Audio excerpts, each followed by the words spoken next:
Let's bring in Bloomberg's Gregory Korte. He is a White House politics reporter. We saw Musk and company with Trump going into those House meetings today to address congressional Republicans. Just how big of a role will he have once Donald Trump takes office?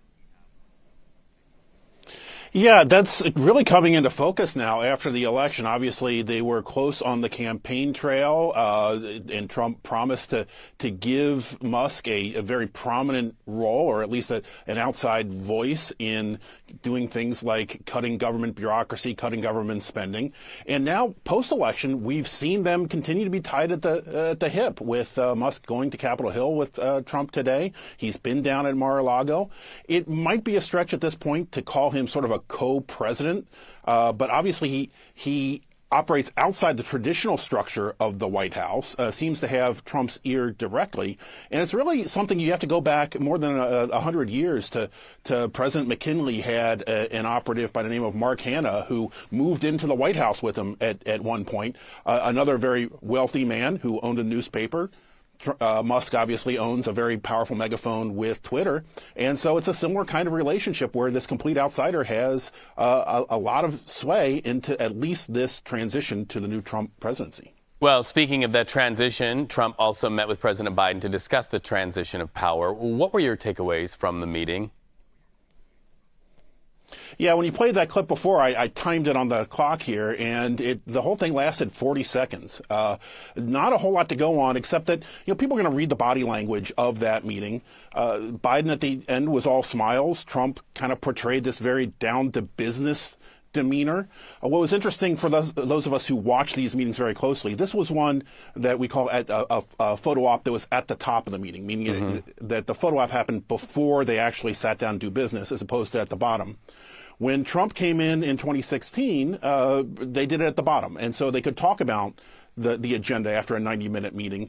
This time, we have not heard how that meeting went. So it was all smiles at the top.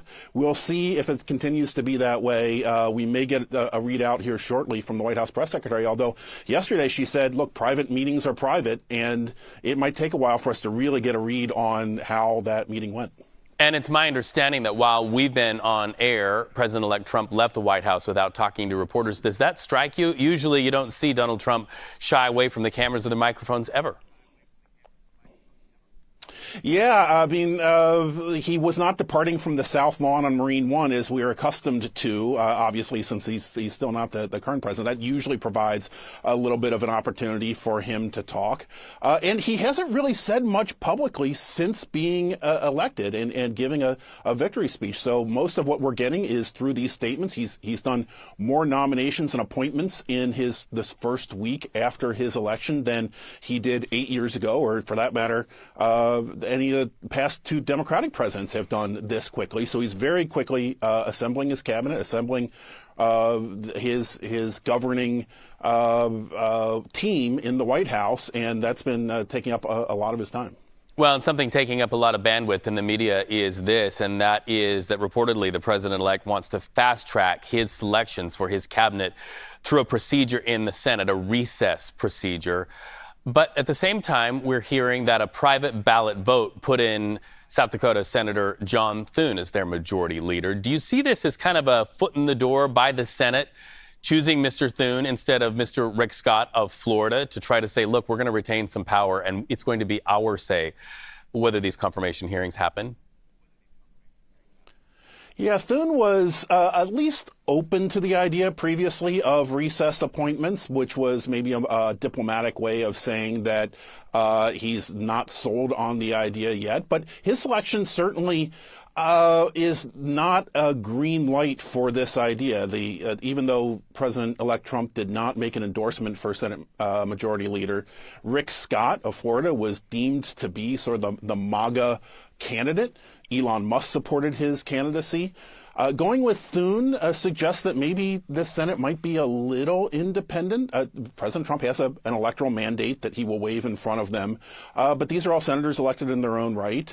John Thune, it was a secret ballot. We don't know exactly what the decision-making process was here, but majority leader is a job that requires a lot of coordination, a lot of listening to senators. It's mostly based on personality and not policy. And so even though Thune has some differences with Trump on trade and on Ukraine, it remains to be seen how those will pan out. But this recess appointments question is going to be one early test of President-elect's relationship with a Republican majority Congress. Fascinating times, history written in real time. We're so glad to get to talk to you, Gregory. Thank you very much.